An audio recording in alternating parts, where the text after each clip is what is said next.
Continuamos en la UNED y estamos en el grado de Historia de la Península Ibérica, en preguntas y respuestas con extensión. Formación y expansión de los reinos y condados cristianos del norte, del 800 al 930. Hablemos del establecimiento de la capital asturiana en Oviedo. Efectivamente, una de las noticias más notables de la crónica de Alfonso III nos transmite del reinado de su bisabuelo, el que estableció el solio del reino en Oviedo, y Sánchez Albornoz estima que debió hacerlo en el 791. Oviedo se convierte en sede regia del reino de Asturias, en la que se halla el solio regio y en él el trono. Con ello, el centro político del reino se ubicaba en un lugar caracterizado por su emplazamiento eminentemente estratégico, situado al lado de una colina, en el punto de articulación entre la costa y la llanura central, con mayores posibilidades de explotación agrícola de la región, y los valles de la cordillera, en un importante nudo de comunicaciones desde el que podían dominar los valles del Nalón, el Caudal y el Narcesa, vías de acceso a Asturias desde León, Galicia y Cantabria. Por otra parte, ese lugar debía tener un significado especial para él, ya que escribió que allí había nacido y renacido. Es preciso recordar que lo que se crea a principios del siglo IX no es una capital política o administrativa en el sentido que actualmente tienen estas expresiones, porque tampoco se crea una ciudad, sino una residencia regia, similar a Aquisgrán, en el caso del Imperio Carolingio.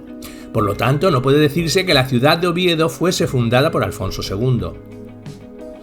Ante todo, llama la atención el momento tardío en el que el término civitas, ciudad, se utiliza al referirse a Oviedo. La primera vez que la documentación del monasterio de San Vicente se emplea el término civitas es un documento sin fecha, pero datable a principios del siglo XI. Que estas variaciones terminológicas no son simplemente fruto del azar lo indica el que desde siglos atrás, en el contexto social y cultural hispano-visigodo, que tanto peso sigue teniendo en Asturias alto medieval, se establece una distinción clara entre las palabras urbe y ciudad, en función de la realidad que designan. Para Isidoro de Sevilla, ciudad es urbe, que se compone de edificios, pero la ciudad no son piedras, sino habitantes. Oviedo estaba ausente de habitantes hasta finales del siglo XI, por lo menos. El determinar en qué consistía esa sede regia resulta mucho más fácil. Sabemos que había sido destruida por los musulmanes en el 794 y que el historiador musulmán Al-Atir la califica como la de las iglesias. Por tanto, se trataba de un conjunto de edificios religiosos dedicados al culto y cuya edificación por Alfonso dan cuenta las crónicas contemporáneas, que presentan al monarca como un gran constructor, si bien también reconstruyó iglesias levantadas por su padre. El llamado Libro de los Testamentos de la Catedral de Oviedo, compuesto por orden del obispo, informa que en la iglesia del Salvador había habido otra anterior, edificada por su padre, Fruela I, y destruida y profanada por los musulmanes, hecho que motivó la decisión de su hijo de construir la nueva. Nos hallamos ante un conjunto de 4 importantes edificios religiosos antiguos, que son San Salvador, Santa María, San Tirso y Santa Leocadia, que el monarca había hecho rodear de un muro y abastecer de agua mediante acueducto, dedicados a culto y enterramiento. A ellos hay que añadir el monasterio de San Vicente, surgido durante el reinado del Silo, y el propio palacio y sus dependencias. Por añadidura, a pie de la colina se alzaba la basílica dedicada a San Julián. El 16 de noviembre del 812, Alfonso II ofrece al Salvador la más importante de las iglesias que ha construido en Oviedo, e inicia el documento con una profesión de fe, un extraordinario himno a Cristo escrito en prosa rimada. Cristo aparece como Rey de Reyes y Rector de la historia, y el monarca se dirige a Cristo ofreciéndole la victoria frente a los enemigos de la fe, la evitación del hambre, la peste y la enfermedad, y el perdón de los pecados. En cuanto a la cruz, vuelve a aparecer la función protectora. Se trataba de la Cruz de los Ángeles, una de las muestras más importantes de orfebrería alto medieval peninsular. Anteriormente, la primera iglesia, construida por Fábila en Cangas de Onís, se hallaba bajo la abdicación de la cruz, y a partir de Alfonso III, la representación de la Cruz de los Ángeles se convertirá en emblema del reino asturiano, por su eminente condición de símbolo, que ya aparece cristalizado en las crónicas silenses del siglo XII, en la que se describe su origen como obra de 2 ángeles que se habían presentado ante el monarca en figura de peregrinos, fingiendo ser orfebres. Por lo que se refiere al culto a las reliquias, el problema fundamental es el origen de las reliquias veneradas en Asturias al principio del siglo IX, y la respuesta más verosímil es que tanto cultos como reliquias se desplazan del sur al norte peninsular durante los siglos VIII y IX, a medida que sus devotos huyen del dominio musulmán.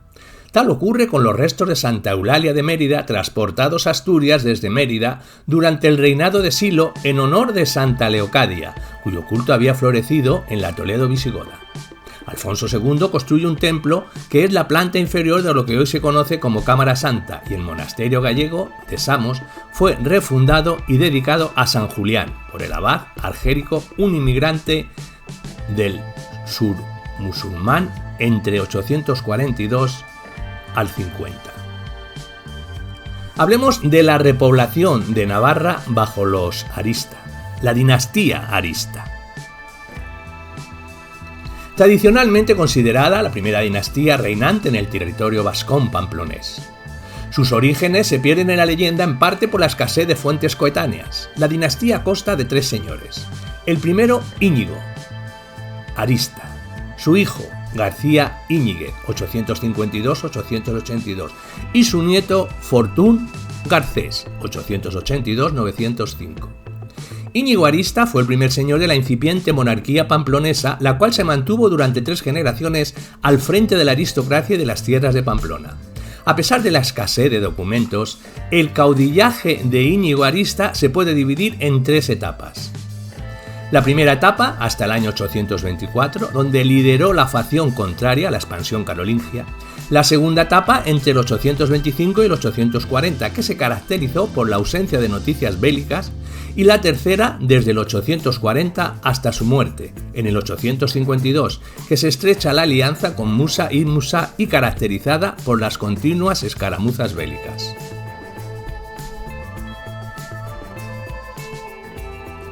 Hagamos un desarrollo sobre Wifredo el Velloso y su papel en el nacimiento de Cataluña. El reinado de Alfonso III coincide con la consolidación del núcleo independiente de Cataluña. Con este panorama, Carlos el Calvo, para liquidar la rebelión del 865 del duque Unifredo de Gotia, divide el marquesado en 2, agrupando en una sola unidad administrativa el Rosellón, Cerdaña, Ampurias, Urgel, Barcelona y Gerona, la Cataluña Vieja, tierras donde se conservaba una conciencia hispánica a través de los hispani repobladores, que había sido hasta entonces una sola unidad administrativa. La fidelidad demostrada a la Casa Carolingia mereció premio por parte de Carlos el Calvo, que hacia 868 otorgó a Wifredo el condado de Urgel. Entre el nombramiento de Wifredo y su muerte se produjo sin duda un cambio radical, consumándose el proceso que identifica propiedad y autoridad y que hace que a los condes propietarios de la soberanía que antes reciban del monarca. Wifredo deberá su condado a nombramiento real, pero en adelante la transmisión se hará por línea hereditaria. Y es tras su muerte en el 897 cuando los hijos de Wifredo se repartieron su herencia como si de bienes privados se tratara. La planificación repobladora del conde Wifredo se realiza en varias fases. En concreto 5. La primera fase. Se pudo apoyar en las 2 grandes fundaciones monásticas del conde, San Juan de las Abadesas y Ripoll, de las que irradiaban villas, aldeas y masías. La segunda fase, la zona repoblada y restaurada, es la Plana de Vich, tierra de nadie y casi despoblada. La tercera fase sería el sector territorial que corresponde a la comarca de Llucanès, que se realiza de forma más lenta y se deja margen a la iniciativa particular. Y cuarta fase, el área de Cardona, que conoció la intervención personal del conde, debido a su importancia como sistema estratégico de defensa, lo que motivó la concesión de una Carta Puebla, un documento por el cual los reyes, cristianos y señores laicos y eclesiásticos de la península ibérica otorgaban una serie de privilegios a grupos, poblaciones, con el fin de obtener la repoblación de ciertas zonas de interés económico o estratégico durante la Reconquista, y que constituyó la primera manifestación de derecho local aparecida durante aquel proceso. Y una quinta fase, que fue la zona más meridional de Bagués, con Montserrat, junto con Cardona, que constituían un núcleo defensivo, punto de partida para una futura expansión hacia Occidente. La obra colonizadora incluyó la ciudad de Manresa como núcleo urbano de mayor importancia, junto con Vich. Se piensa que la procedencia de los repobladores era la Cerdeña, junto con gentes de Urgel y del Valle Medio del Segre, junto a algunos procedentes de Tierra de Nadie o tierras sometidas a los musulmanes, lo que supone una inmigración mozárabe, aunque esta aportación de mozárabes fue discontinua y escasa. Se afirma el origen pirenaico catalán de los pobladores. A estos se unirán algunos grupos colonizadores de procedencia ultrapirenaica. Para amparar el establecimiento de los pobladores sobre las tierras que pretendían cultivar, se usaron refugios montañosos, reductos fortificados y numerosos castillos que se van levantando como expresión y garantía de su propósito de ocupación territorial. Hablemos de la dinastía arista y sus relaciones con Al-Ándalus. Durante un periodo aproximado de 60 años, los Banu Qasi y la dinastía íñiga se apoyaron mutuamente sin consentir ninguna de las dos familias intromisiones en sus respectivos lugares de influencia. Los Banu Qasi controlaban ambas orillas del valle medio del Ebro, mientras que los aristas, llamada así la dinastía íñiga, ejercían su influencia en las montañas y valles pirenaicos y en la cuenca de Pamplona. Tras el asesinato de Mutarrif ben Musa, que gobernaba Pamplona en el 798, en nombre del Emirato cordobés, los Banu Qasi casaron a la viuda de Musa y Fortún con Íñigo Jiménez, llamado arista, coligando los intereses de los Banu Qasi con los vascones capitaneados por Íñigo Arista. Esta alianza político-familiar dio origen al reino de Pamplona, tras acabar Íñigo Arista con los asesinos de Mutarrif ben Musa, instaurando su casa en el trono de Navarra. Los Banu Qasi apoyaron la consolidación de una monarquía autóctona e independiente y encontraron soporte en su alianza con los arista en las continuas desobediencias del emir de Córdoba, lo que provocará en diversos periodos incursiones cordobesas de castigo, pero no solo contra los Banu Qasi, sino también contra Pamplona. El hecho más destacable en este periodo de alianza tiene lugar en la segunda batalla de Roncesvalles, 824, en la que los Banu Qasi, liderados por Musa ibn Musa, ayudan a Íñigo Arista a quitarse el yugo de los carolingios, fecha en que se puede situar el verdadero nacimiento de la monarquía navarra, en un reino independiente de Córdoba y de los carolingios. Finalmente, durante los últimos años de vida de Íñigo Arista, su hijo, García Íñiguez, llevó la dirección de las campañas militares, entre las que destaca la ayuda a Musa ibn Musa en su insurrección contra el emir de Córdoba, con el resultado del ataque de Abderramán II a las tierras de Pamplona, con el resultado de una rotunda victoria musulmana sobre García y Musa. Pero tras la muerte de Íñigo Arista en el 851, su sucesor, García Íñiguez, cambia la política del reino de Pamplona, tomando un nuevo giro a favor de los intereses cristianos. Hablemos de la propaganda política y la repoblación, como fue la importancia de Santiago de Compostela en la definición de los reinos cristianos. Durante el reinado de Alfonso II tuvo lugar un acontecimiento de enorme influencia en la evolución de las sociedades peninsulares, así como las de Europa, especialmente a partir del desarrollo que experimentan las peregrinaciones a partir del siglo XI. Hoy parece claro que en Santiago de Compostela existía un centro de culto paleocristiano, en el que se conservaba un enterramiento sagrado primitivo, objeto de devoción.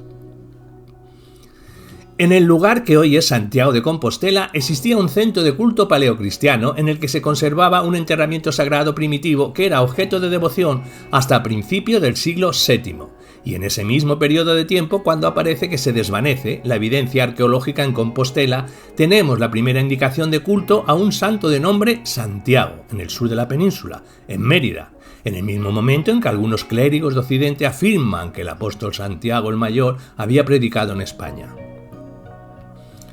La existencia de un contexto plausible sitúa una corriente hacia el norte de la devoción de Santiago, el de los inmigrantes, procedentes del sur, que repueblan las tierras del reino de Asturias. Además, hay alusiones a los orígenes del culto al apóstol durante el reinado de Mauregato, el usurpador al trono de Alfonso II.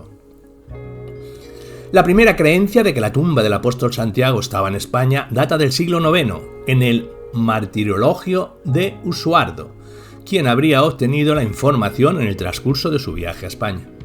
Por otra parte, el relato más antiguo sobre el hallazgo de la tumba del apóstol procede de un documento que contiene una concordia entre el obispo de Iria y el abad del monasterio, de San Payo de Antealtares, en la que, según la tradición compostelana, durante el reinado de Alfonso el Casto, un anacoreta, llamado Pelayo, había conocido la existencia del sepulcro mediante una revelación, al igual que le ocurrieron a muchos fieles de la iglesia de San Félix del Obvio a través de señales luminosas.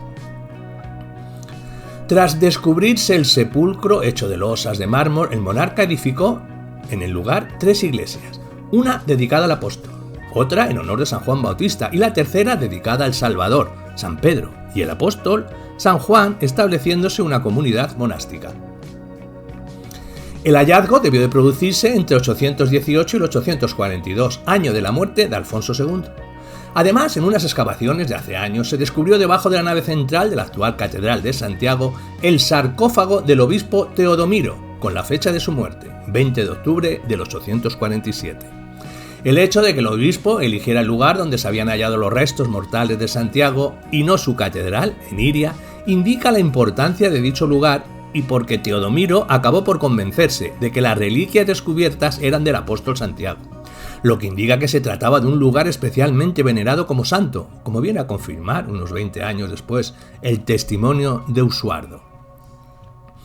Por lo que se refiere a la intervención de Alfonso II, se conserva el documento un tanto alterado y por ello datado por unos en 829 y otros en 834, en el que Alfonso II concede a Santiago Apóstol y al obispo Teodomiro un área de 3.000 pasos de radio en torno al sepulcro del apóstol recientemente descubierto, que él se había apresurado a visitar con los magnates de su palacio, haciendo construir sobre él una iglesia, como queda manifiesto a través del acta de consagración de la nueva iglesia dedicada al apóstol en Compostela por Alfonso III en el 899, en la que este monarca declara que su bisabuelo, Alfonso II, había construido una primera pequeña y piedra y barro.